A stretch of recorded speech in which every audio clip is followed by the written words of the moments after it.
last thing I got from my mom was her watch. I'm not really a watch person. I decided to start wearing it, and I remember one morning being sort of surprised because it didn't matter where my arm was, whether it was on my steering wheel or down. I could hear tick, tick, tick, tick. And at first I kind of dismissed it, but then it was almost like there was like this an ongoing message from my mom that time is so precious and to not take it for granted and not waste it. This is Hard Knox Talks. Welcome to the podcast. Thank you. Glad to be back. I'm always so awkward there. I never know what to say. Yeah. It's like disingenuous in some way. Yeah, well, and it's also kind of weird for me because usually you're like by my side co-hosting when you're on the show. It's different when it's just you and me. Mm-hmm. Yeah. Mm-hmm. So, what's it been? 3 months since our last update? Something like that? Has it been that long? I think so. I think that's exactly what we said the last time. Probably. I mean, time flies, right? Yeah. Like, wow. So, lots has happened in our lives that we haven't been talking about on socials or any of them. And, it's really caused us to reflect on the paths of our lives, on the way that we parent, on the way that we live, the way that we look at things. But, at the top of it all is you lost your mother. Mm-hmm. Yeah. Yep. I have to say, that experience for me walking through it with you was something that I'll never forget. But why don't you tell the people a little bit about what that was like for you? Mom had COPD, which is a slow progressive disease. And so, watching a loved one slowly decline is very challenging. It's just one of those diseases that there's very little that can be done to sort of bring comfort in a sense. So, as I was going through it and closer to the sort of nearing of the end, I learned the term anticipatory grief. And I was like, that's what I'm feeling, My mom was always very lively and spry and, good sense of humor. And so as the disease progressed and the CO2 levels in her body continued to rise, and she would basically, like, it looked not a lot different from somebody nodding. So there was some triggers there. And just this sense of hopelessness and frustration, and then there's the feeling of having had the history that I had and some disconnect with her. It was a feeling of wishing I could turn back time. And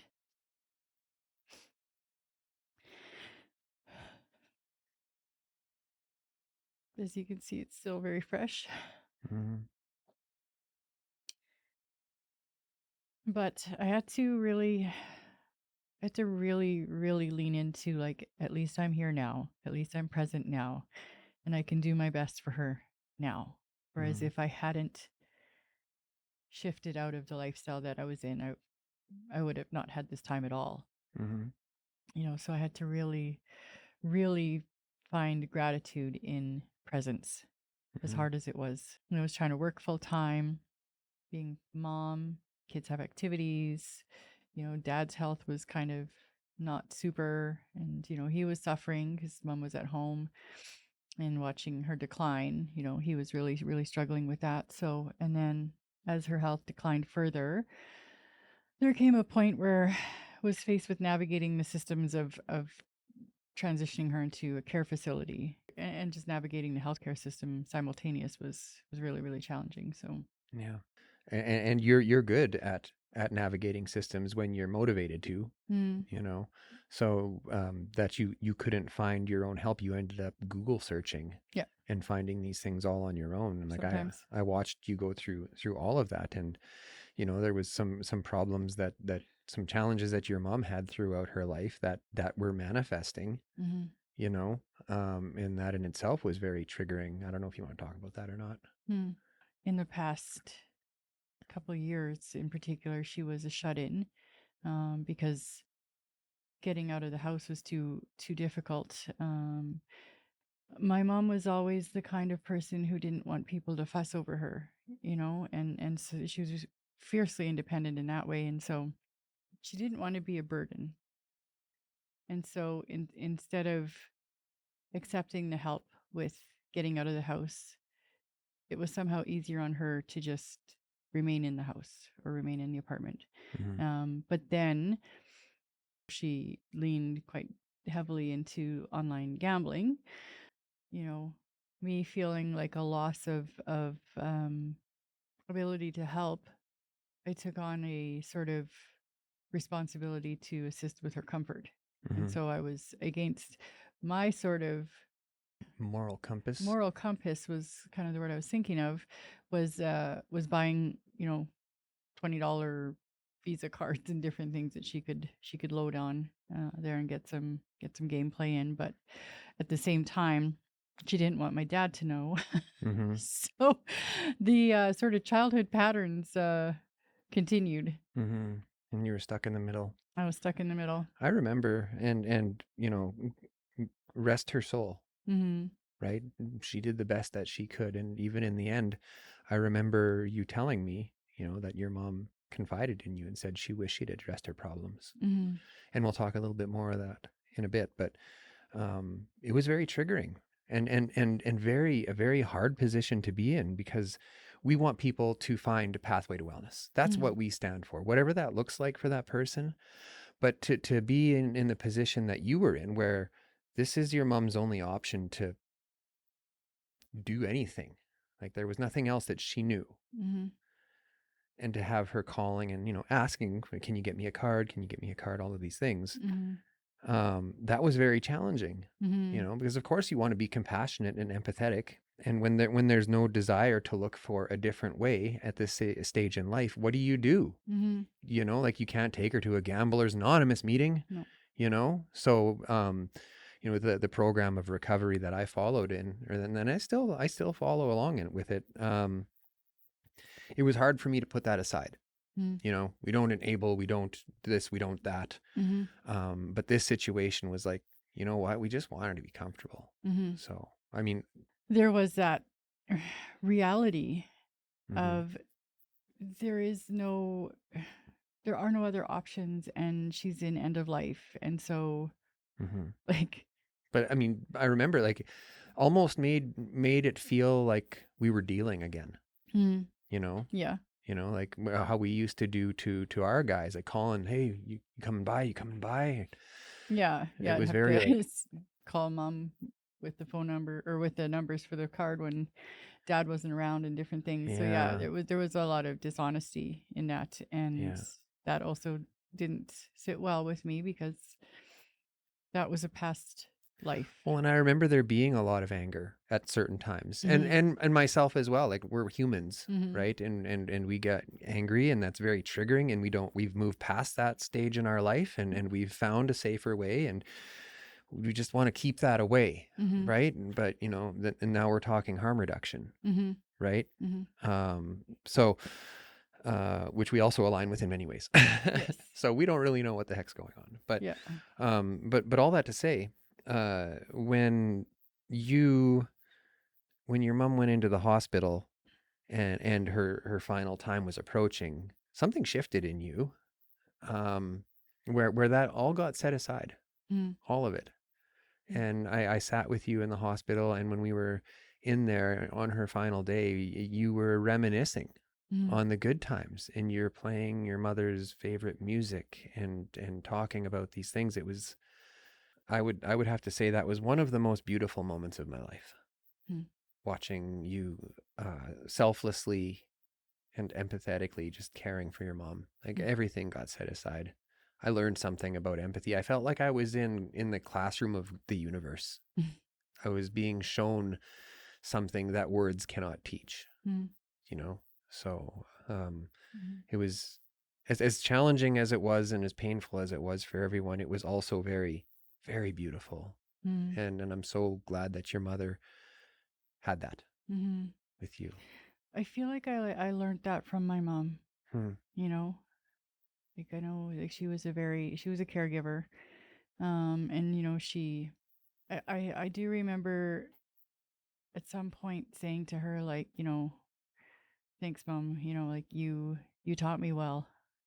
You know, I hope that you can go into whatever comes next with some solace knowing that everything is going to be okay and that I turned out okay. Hmm. And, you know, 'Cause we're both very different in the parenting sphere. Like I'm more willing to allow our children to suffer, so to speak. And that sounds funny to say, but I mean, I bet you there's a lot of people out there that are like, I hear that, Mhm. because personally for myself, like pain has by far been my best teacher. And I don't mean like allowing them to suffer in a way that has any malice involved in it, Mhm. but like allowing them to experience their consequences and things like that. However, like, and I always think like you're not hard enough on them, and I even said to you before your mom passed, like I don't understand empathy the way that you do. Like Mhm. I don't understand it. But when I saw you in those moments with your mother, like I understood something Mhm. that you could not have put into words. Mhm. And I still think you're too soft on the kids. That hasn't changed. But I have a better understanding now, and it softened me a little bit. Mhm. I Mhm. try to be authoritative. Yeah. I try. I'm getting better. You Mhm. cannot deny that I'm not getting better. Mhm. But when after your mom passed, you had some realizations, and she gave you a watch, Mhm. and you had a beautiful realization. You shared it with me. It brought me to tears. Why don't you tell us about that? Mhm. You know, she was 76 when she passed, and so I'm, you know, 46. And so from my perspective, like it's only 30 years away. The last thing I got from my mom was her watch. And I'm not really a watch person. Never really worn a watch, but I decided to start wearing it. And I remember one morning being sort of surprised because it didn't matter where my arm was, whether it was on my steering wheel or down. I could hear tick tick tick tick. And at first I kind of dismissed it, but then it was almost like there was like this an ongoing message from my mom that time is so precious and to not take it for granted and not waste it. So I found myself really reevaluating. And I don't want to make it sound like I didn't enjoy my job or didn't appreciate my job. Like I felt very grateful for where I was working and for whom I was working for. But I had to question, is this where I want to remain? You know, and then and looking at the things that we were doing and the flexibility to be able to be a little bit more present for the kids, you know, and you and the household, you know, just a little bit more focus on the family in the sense of like trading 8 hours of my life For someone else. every day for somebody else. Mm-hmm. And so, yeah, after some soul searching, I decided that I wanted to step away from the full-time office gig to well what we're doing. To find something better, to build something better for us, for our community, Yes. to use our lived experiences. Mhm. Hmm. And um, it's been amazing watching you step into your power. Mm. And I've been saying to you for years, like once you realize your power, like make it real, like Mhm. let it out, there's nothing going to stop you. Mm. certainly a different lens was put on life for me, and priorities. And Saskatoon's own Heroic Microgreens understands the value of nutrition in mental health, recovery, and coming together in challenging times to ensure everyone has access to nutritious food. And as such, we'd like to thank A1 Accounting Group for their generous contribution to our monthly food bank donation. Would you like to pitch into our monthly donation pool? Shoot me a message through the email in the show notes below. All right, EHN Canada is Canada's leading provider of mental health and addiction services, providing evidence-based, medically assisted care with 1-year wraparound services for those suffering from substance use disorder. In Saskatchewan, their care is 100% supported by Saskatchewan Health. To learn more, find their link in the show notes below. Wellness News, Choice for Healthy Living, is a local resource that works to connect people to health and wellness-related products, services, and expert advice from industry professionals, locally allowing us to connect and engage. Check out wellnessnews.ca or skwellnesshub.ca today to learn more. If you'd like to see our content uncensored, we are now offering channel memberships. There is a lot of things we can't show you without getting restricted, so if you want the full conversation or to check out our merch, or if you want to show us some love and buy us a coffee, all of those links are in the show notes below. A little while ago, I went out of town shortly after your mother passed, and then Mother's Day rolled around and I was not here. there was just this weight on my chest, and it was borderline unbearable. And I was very concerningly short with the kids, especially the kids, and yourself as well. But the kids were, more triggering. And then grappling with the sort of awareness of that, and then the subsequent guilt of that, because it's like, well, they're still also navigating grief. And, and I remember dropped the kids off at school, dropped you off at the airport, and I was kind of examining the recent way I had been behaving, and just the feeling in my body. And I started weighing options. How can I dampen this feeling and be okay and get through the weekend?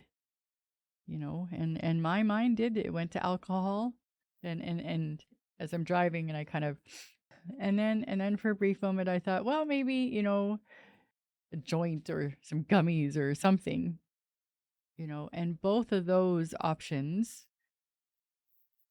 are like danger, so all these thoughts, and they're like, as I'm working through it. And so I came to the decision that maybe I should just have a smoke. I can have just one. No, well, because I'm now in sort of weighing the pros and cons of these three options, like for me, like the hard substances didn't cross my mind. I mean, that's unrealistic. I mean, even if that had crossed my mind, where would I get it? Well, anyways. Do you really think that if I walked up to someone on the street and be like, hey, where's your bitches at? Yeah. They'd be like, oh, just let me go to my bro's house. And, I mean, maybe. Man, even when I was in the life, people were scared I was a cop. I had to pass some pretty rank trust exercises to prove that I wasn't a cop, and the way I present now. Yeah, I don't think that. Yeah. But in any event, that really wasn't a consideration. It was more so, alcohol or marijuana or cigarettes. So I came back, and you had started smoking. Again, I struggle with, okay, where's the line? Like, where is the line that I'm supporting you through this, but not so much so that I can say that this is okay for you to do this. Like, I want you to know that this isn't okay, but I don't want that to get in the way of helping you, because it will. Like, if I was just an asshole, like old school Dan was, with getting up on the chair in the meetings and preaching at people, I know that that's not helpful for you. Some people need to get their ass kicked, so to speak. You're not one of those people. Mm-hmm. So it's been really challenging for me to walk that line so that I am supportive, but also like, you should stop. Mm-hmm. you know so it's been pretty challenging for me, and I hope I'm doing okay. I know that I will get there. I am Well, not quite there yet, and I am continuing to jog. which is something you never did before. I never did before. That's something else that we should talk about. Mm-hmm. Yes, I started jogging, and I started doing like weights and mobility exercises to keep my joints, because like dad has mobility issues. And mhm. so I'm trying to do things to give me some longevity, but also quality of life, not just, Being miserable for longer. yeah. Yeah. Well, Yeah. and speaking of that, I mean, you wanted to talk about slipping into neutral. Hmm.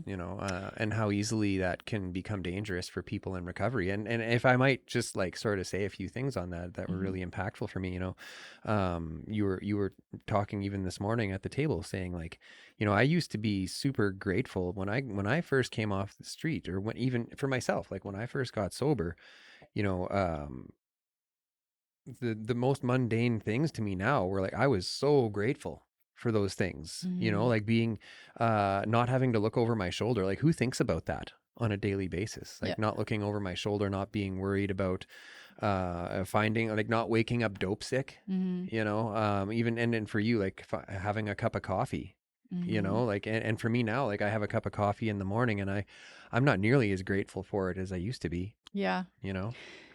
Yeah. We come to a point where we stop living awake. In that busy and in that achieving or whatever, you lose track of the gratitude.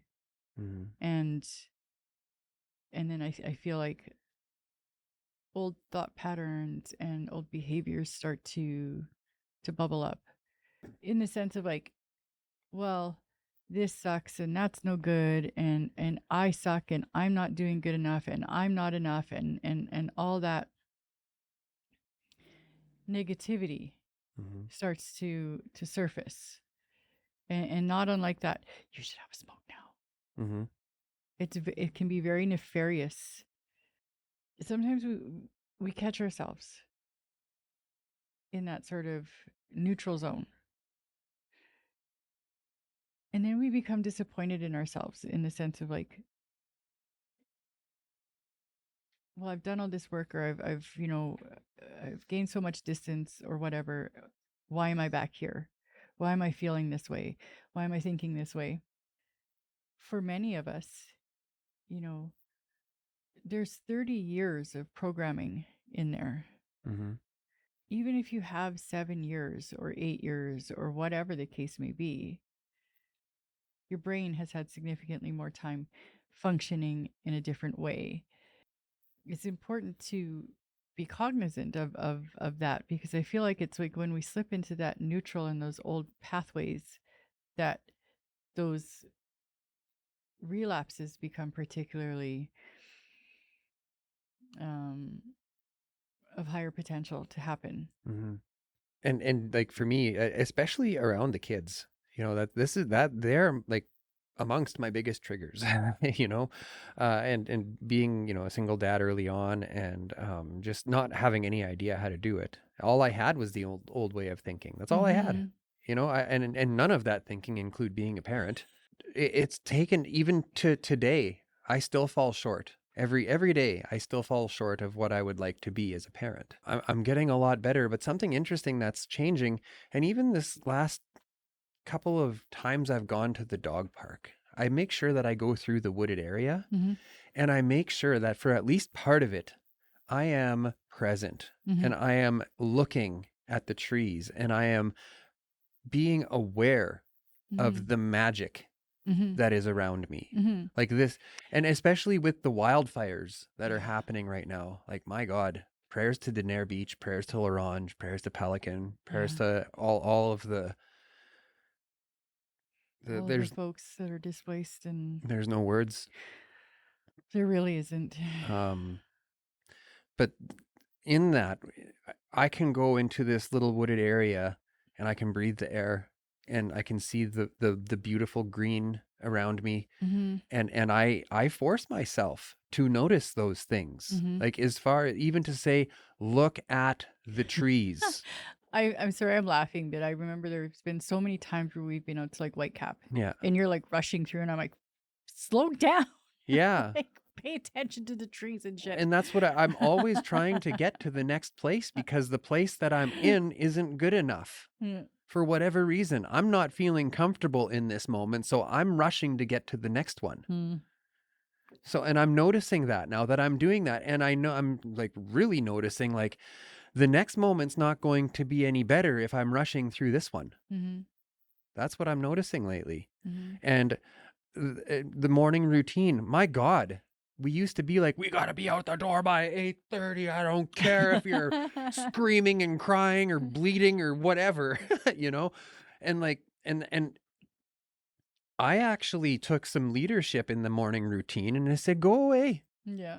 go away. I love you. Go away. Mm-hmm.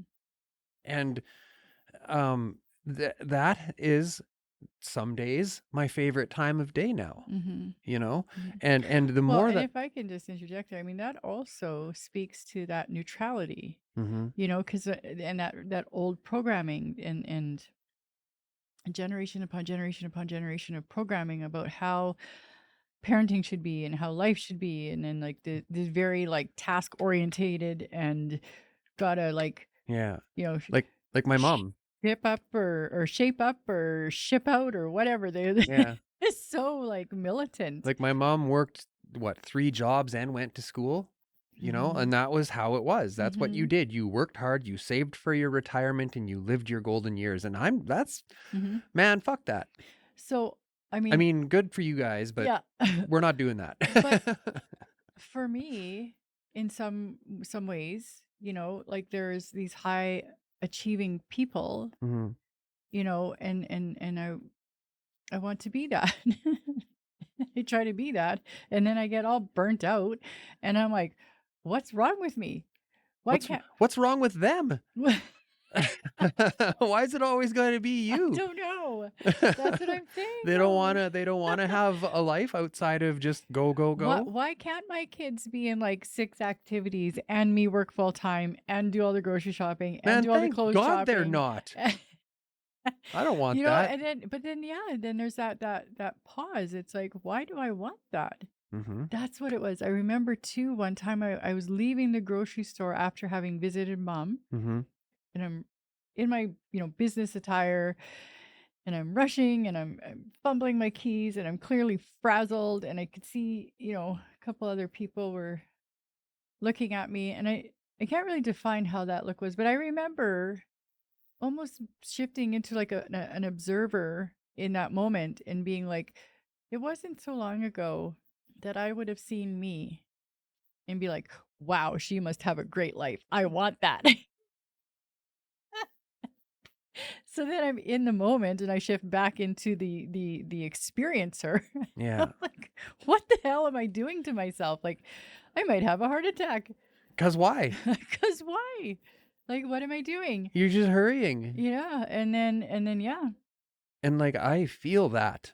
Like you know me. I get in a hurry for no reason at all. Mm, I got nothing to do when I get home, but God damn it, I'm going to get there as fast as I can mm-hmm. and miss everything along the way. Mm. Me and Kendra, oh my God, we had a great morning. Like she's sick and we go to the Poor doctor. girl. Oh, she'll be okay. Yeah, she will. Got ear infection. Yeah. But we had a great time.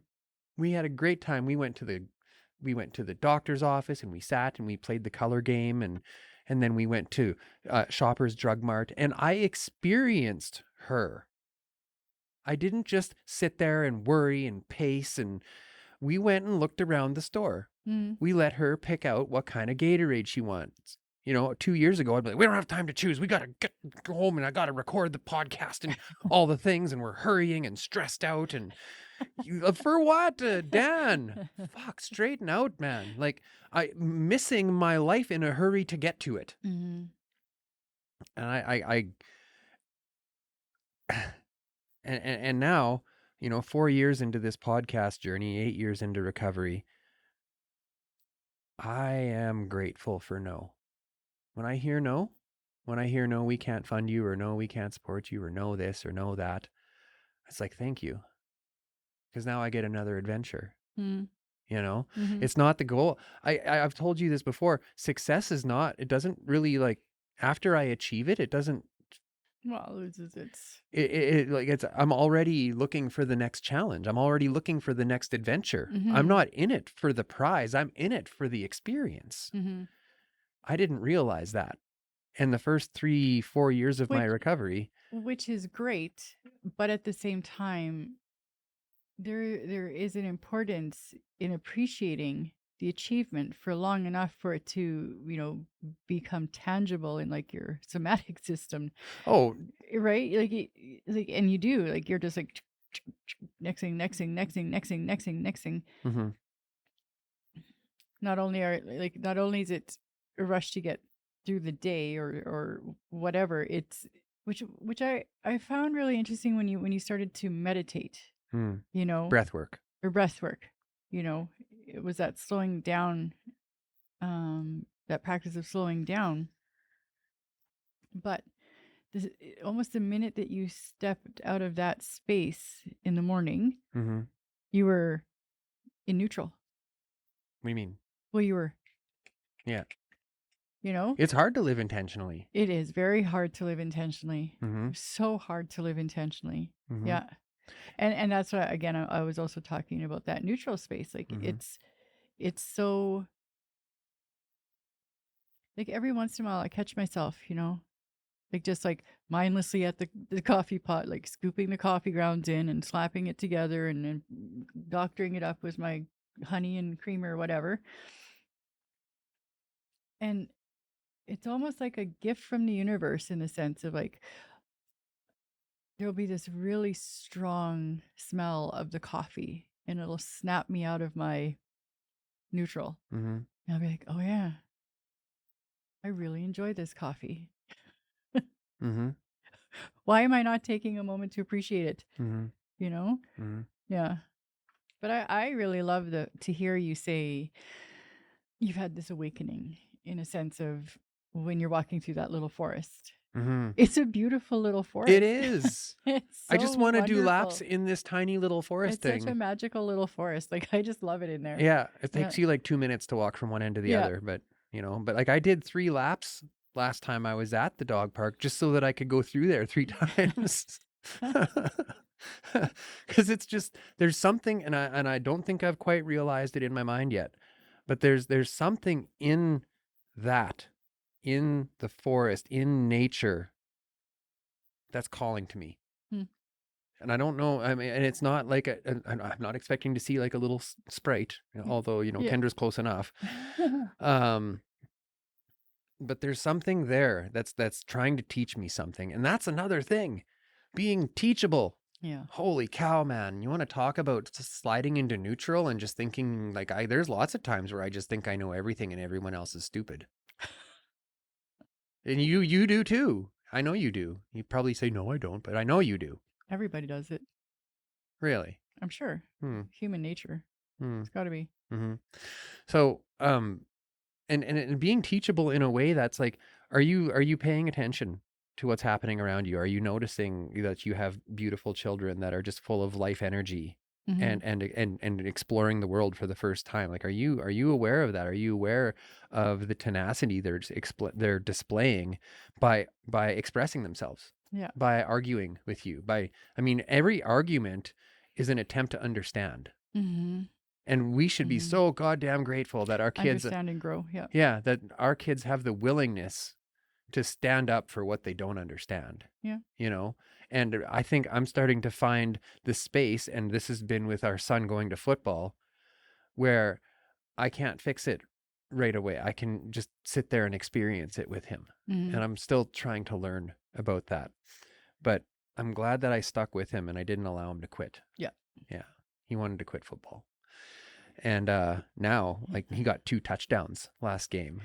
Yeah. Yeah, and that lit him right up. Yeah. So, but what I'm learning about myself and about living intentionally is, like, in the mornings especially, like, who cares if we leave the house at 10 to 9? Mm-hmm. Who cares if they're a minute late? Mm-hmm. You know? Mm-hmm. Who cares if he's 10 minutes late for football because he was just having an anxiety attack and Mm-hmm. learning how to navigate that? You know, you Yeah. don't learn how to navigate an anxiety attack in one session. Well, that, and you also don't learn how to navigate an anxiety attack under pressure. Yeah. Well, You know, because then that's what Danielle called flooding the system, mm-hmm, right? And mm-hmm, so for people with processing issues mm-hmm, or spicy brains, mm-hmm, that actually causes them to shut down even more. mm-hmm. You know, so yeah, it's finding that balance and trying to flow with it in a meaningful way. Yeah, yeah. And parenting is a trip, man. I'm Oh. glad that I am having these awakenings while it's not too late. Mm. Like, I'm glad that our kids aren't 20 now, and I'm wishing I could have gone back. I mean, Yeah. I probably will, but you know, to me, it's like when our daughter, like, starts screaming and crying, like this morning, you know, she's sick, she didn't want to get out of bed. You know, Kendra, get out of bed now, please. Mm-hmm. You know, and shout out Danielle Dion, our parenting Yes. couch, Yeah. parenting couch. Kinda, she catches us. Yeah. Yeah. So, but you know, like, and the 70-30 rule, like, to even give grace to myself. You know, Mm-hmm. the other night we had an incident with some bubble tea where I didn't like, our daughter spilt her drink and I didn't share mine properly. I wanted to, she was saving the bubbles for last. She had bubble tea and she drank most of it and and then she spilt the bubbles. And then I just tried to give her some of my tea without much bubbles and she lost her mind. And then I'm like, oh my God, I tried and I still failed. So then I pop off and I'm like, we can't enforce this behavior. And whose behavior needs reinforcing here, Dan? Like, holy cow, it's a hard pill to swallow when you realize it's your behavior that's causing most of the fucking chaos in the house. You know, like, and I'm realizing that now, like, we are not innocent No. in this chaos, and we No. both have shortcomings. Yeah. Mine are louder than yours, but you know, I've got more bravado. But just being able to still recognize the good when Kendra freaking out, crying and screaming, but still getting ready. Yeah. Still putting her pants and her shirt on. That still counts as success, whether she's screaming the whole way or not. Yes.